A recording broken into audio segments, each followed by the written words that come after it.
안녕하세요. 책데이트 시간입니다. 오늘 소개해드릴 책은 습관심리술이라는 책입니다. 우에니시 아키라 제음, 김영종 옮김, 지식여행에서 나온 책입니다. 이 책은 행운을 가져다 주는 행복한 습관으로 성장하고 성공할 수 있도록 돕는 책입니다. 실제로 성공한 이들이 매일 하고 있는 행운을 가져오는 성공 습관 100가지를 소개하고 있는데요. 자신을 단련시키는 좋은 습관으로 인해 100일 후에는 새롭게 달라진 자신의 모습을 발견할 수 있습니다. 시도하면 곧바로 행운이 찾아와 단숨에 좋은 일이 일어날 수 있게 만드는 법 10가지를 소개해 드리겠습니다. 운이 좋으려면 먼저 운이 좋은 사람들과 친해져야 합니다. 운이 나쁜 사람들은 다른 사람의 험담이나 푸념만 늘어놓으며 부정적인 길을 내뿜고 있습니다. 운이 좋은 사람들은 상대방을 염려하고 걱정하는 애정이 담긴 말을 하고 배려가 있는 편안한 길을 발산하고 있습니다. 만약 운이 좋은 사람들과 친하게 지내고 싶다면 먼저 자신을 단련시켜서 정신적인 수준을 높여야 합니다. 왜냐하면 유유상종이라는 말이 있듯이 내 수준이 그들보다 낮다면 이상하게도 타이밍이 잘 맞지 않거나 방해가 되는 일이 생겨서 그 테두리 안으로 들어갈 수 없기 때문입니다. 그런 때는 비뚤어진 마음, 질투, 탐욕, 집착 등의 마이너스적인 감정을 버리고 정신 수준을 올리면 됩니다. 다른 사람의 행복을 빌며 마음이 아름다워지길 바라면 마이너스의 기운을 저절로 손에서 놓을 수 있게 됩니다. 지금은 아무리 운이 나쁘더라도 이런 삶의 방식으로는 어떻게도 안 돼라고 깨닫고 반성한다면 금세 좋은 운의 흐름에 올라탈 수 있습니다. 그래서 성공한 사람들의 강연회나 세미나에 가보는 것도 괜찮은데요.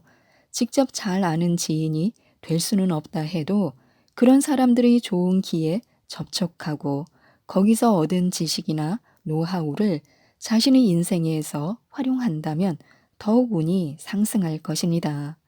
이렇게 자신의 수준을 높이면 점점 성공한 사람들과 접촉할 기회가 늘어나게 되어 그들과 친해질 수 있게 됩니다.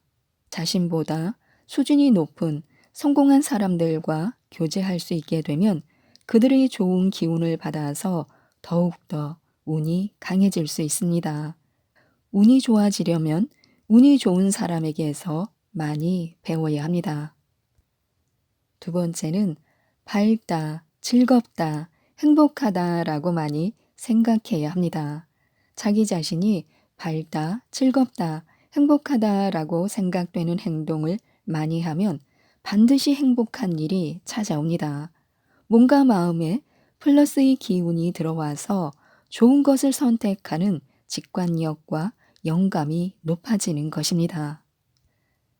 결국 사람은 자신을 치유하여 쾌의 상태로 만들어 두지 않으면 운이 좋아지는 행동을 취할 수 없게 된다는 말입니다. 우리에게 있어 밝고 즐겁고 행복한 것은 무엇일까요? 골똘히 생각만 하지 말고 가장 좋아하는 그 일을 하면 그것만으로도 행복이 찾아옵니다.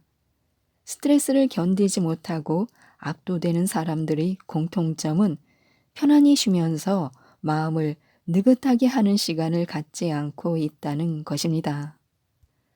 마음에 긍정적인 플러스 기운을 받아들여서 온화하고 부드러운 분위기를 연출하게 되면 주변 사람이 내 편이 되고 그 결과 운이 좋아지게 되는 것입니다. 그래서 매일 30분만이라도 좋아하는 일을 하면 운이 좋아지게 됩니다. 세 번째는 과감한 행동을 한번 해보는 것인데요. 아무리 무리라고 느껴지는 것이라도 반드시 할 수 있다라고 생각하고 맞붙어서 싸워보는 것입니다. 할 수 있다고 생각하고 행동하면 대부분은 잘 되게 됩니다. 어떻게든 하겠어 라고 강한 마음으로 행동하면 정말 어떻게든 되는 것입니다. 처음부터 불가능하다고 말하는 것은 스스로 자신의 목을 조르는 것과 마찬가지일 정도로 운을 떨어뜨리는 어리석은 행동입니다. 어쩌면 가능할지도 모르겠다고 느꼈다면 일단 하는 거야 라고 마음을 정한 뒤 큰맘 먹고 과감히 행동해 보시기 바랍니다. 그 결과 우리의 인생은 잘 풀릴 것입니다. 할 수 없다는 마음을 버리면 용기와 강한 운이 들어옵니다. 네 번째는 자신감이 넘쳐나도록 나를 격려하는 것입니다. 거울에 비치는 자신을 격려하면 순식간에 마음이 긍정적으로 바뀝니다. 중요한 회의나 시험을 앞두고 자신감을 상실했을 때나 침울해지지도 못할 만큼 바쁠 때 반드시 시험해 보시기 바랍니다. 방법은 매우 간단한데요. 불안한 마음이 끌어오른다면 화장실로 갑니다. 그리고 거울에 비친 자신을 향해서 그런 일로 우울해하거나 침울해할 필요가 없어 라고 천천히 타이르면 됩니다. 마음이 조금 진정되었다면 그 다음에는 자신에게 긍정적인 말을 들려주는 것입니다. 아무도 나를 바보 취급하고 있지 않아. 믿음직하게 생각하고 있어. 아무것도 걱정할 필요 없어. 잘 될 거야. 평소 내 모습대로 있으면 돼. 어깨에 힘을 빼고 즐기면서 할 수 있어 라고요. 이렇게 자신의 이마에 에너지를 쏟아붓는 마음으로 가능한 한 강하게 그리고 천천히 여러 차례 타이르는 것입니다. 그러면 곧바로 몸이 반응해서 경직되고 있던 근육이 풀리고 마음이 후련해지면서 안정을 찾게 됩니다. 그것은 세포들이 긍정적인 말이나 생각의 에너지를 받아서 활성화되었다는 증거입니다. 소리내어 말할 수 없을 때는 거울 속 자신의 눈을 응시하며 이 문구들을 떠올려 보시기 바랍니다. 안정되어 침착해진 자신의 모습을 상상하는 것만으로도 큰 효과가 있습니다. 하기 싫은 일을 질질 끄는 타입의 사람은 잠들기 전에 이렇게 하면 효과적입니다. 자신을 설득할 수 있는 것은 자신뿐이라는 것을 기억하시기 바랍니다. 다섯 번째는 부드러운 시선으로 대하는 것인데요. 눈가에도 행운이 깃든다고 합니다. 인상학에서 눈동자는 현재의 운이 깃든 장소라고 합니다. 졸린 듯한 흐리멍덩한 눈을 하고 있으면 운이 떠나가 버리고 맙니다. 눈 화장을 확실히 하는 것은 미적 성장과 운이 열리는 것 양쪽 면에서 중요합니다. 인상학적으로 처진 눈을 가진 사람은 선량해 보여서 사람들에게 인기가 있고 도움을 받을 수 있는 강한 운을 갖고 있다고 합니다. 눈꼬리가 올라간 사람은 남의 일을 도와주기 좋아하는 타입으로 착실한 사람입니다. 그러나 기가 세 보이는 경우도 있기 때문에 끊임없이 미소를 지으려는 노력이 필요합니다. 불교의 무제칠시라는 가르침 가운데 안시가 있는데요. 이것은 관음상처럼 자비에 가득한 부드러운 눈으로 사람을 대하는 것입니다. 이건 역시 덕을 쌓는 행위입니다. 배려의 마음을 가질 때 비로소 부드러운 눈빛을 연출할 수 있습니다. 여섯 번째는 치유형의 사람이 되어보는 것입니다. 자신이 주위에 어떤 이미지의 사람으로 비춰지고 있는지 한번 생각해 보시기 바랍니다. 빈틈없고 깔끔한 커리어형인지 아니면 편안한 치유형인지 말입니다. 사실 일에서도 연애에서도 치유형의 상냥한 이미지의 사람에게는 운이 따르게 됩니다. 연애라면 치유형이 인기 있을 것이라는 사실은 당연할 것입니다. 일에 있어서도 곁에 있는 것만으로 상대를 편안하게 만들 수 있는 치유형 쪽이 여러모로 유리합니다. 악착 같고 신경질적이며 날카롭다면 결국 뭔가 하려고 하기도 전에 주위 사람들을 피곤하게 만들 것입니다.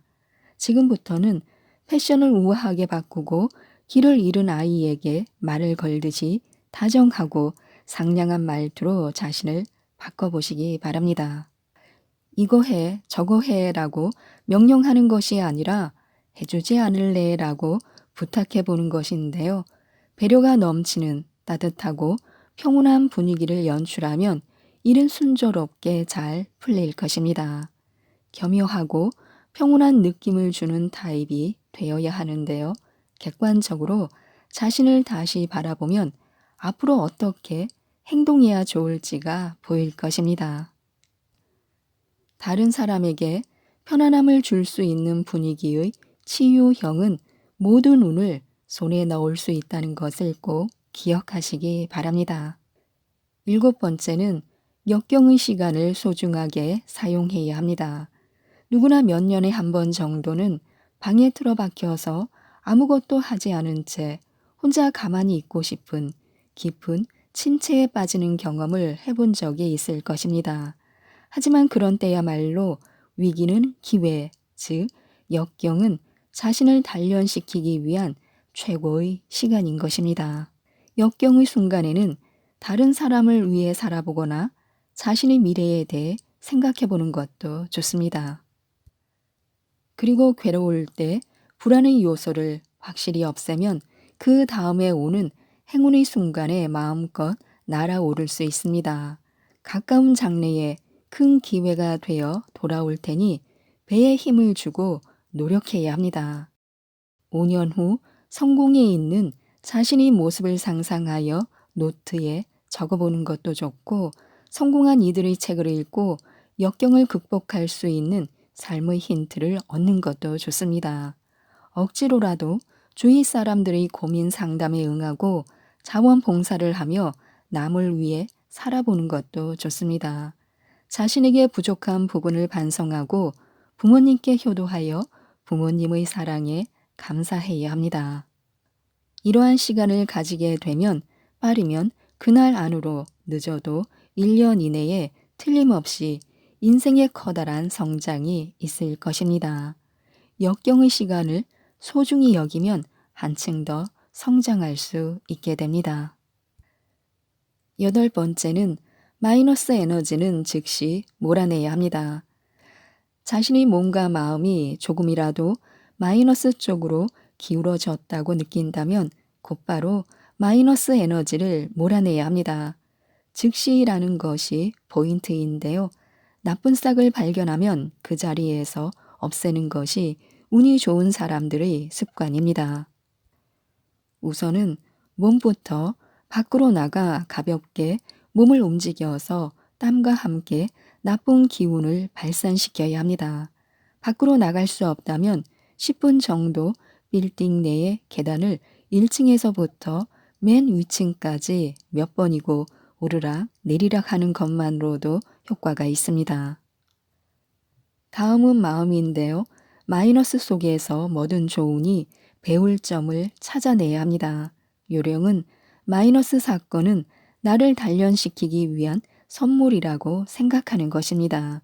이렇게 생각하면 배려가 부족하다거나 진중함이 부족하다라는 등의 반성할 점들이 보이게 됩니다. 나쁜 상태일 때야말로 배울 점이 있음을 알아차리는 것이 좋습니다. 9번째는 의존심으로부터 졸업하는 것인데요. 운이 나쁜 사람의 특징 중 하나로 의존심이 강한 것을 들 수 있습니다. 남에게 의지해서 행복해지자, 그가 나를 행복하게 만들어주면 좋겠다, 이런 마음이 있으면 주변 사람은 우리가 있는 것을 무거운 짐처럼 느끼고 맙니다. 운은 사람에게서 얻는 것이 아니라 스스로 만드는 것입니다. 그렇게 이해한 순간 여기저기서 찬스가 굴러 들어오고 있음을 알아차리게 될 것입니다. 하지만 대부분의 사람은 스스로는 노력하지 않고 남이 해주길 바랍니다. 행운의 여신은 자신의 힘으로 성공을 이뤄내려고 노력하는 사람에게 미소를 짓습니다. 강한 의존심은 마이너스 사고만큼이나 운을 끌어내리고 마는데요. 운을 끌어올리고 싶다면 자신과 타인의 행복을 위하여 행동해야 합니다. 10번째는 마이너스 언어는 일체 사용하지 않아야 합니다. 웃으면 복이 온다라는 말이 있습니다. 항상 웃는 얼굴로 긍정적인 삶을 사는 사람은 신체 역시 정신만큼이나 무척 건강하다고 합니다.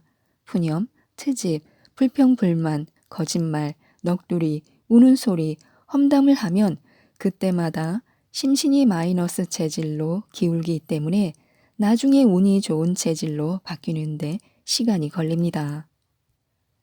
특히 가장 내뱉지 말아야 할 부정적인 표현은 피곤하다라는 말입니다. 모두가 마이너스의 말인지 잘 모르고 자주 쓰고 있지만 피곤하다고 말하면 몸의 구석구석에 남아있는 얼마 안 되는 에너지까지 소모되어 쓸데없이 더 피곤해지는 것입니다. 그래서 피곤하다라는 말 대신 잘했어, 잘해주었다 라든지 힘을 내, 기운 내라고 말해보시기 바랍니다. 온몸에 서서히 파워가 가득 차 넘쳐날 것입니다. 마이너스 언어를 일체 쓰지 않으면 정신력이 강해집니다.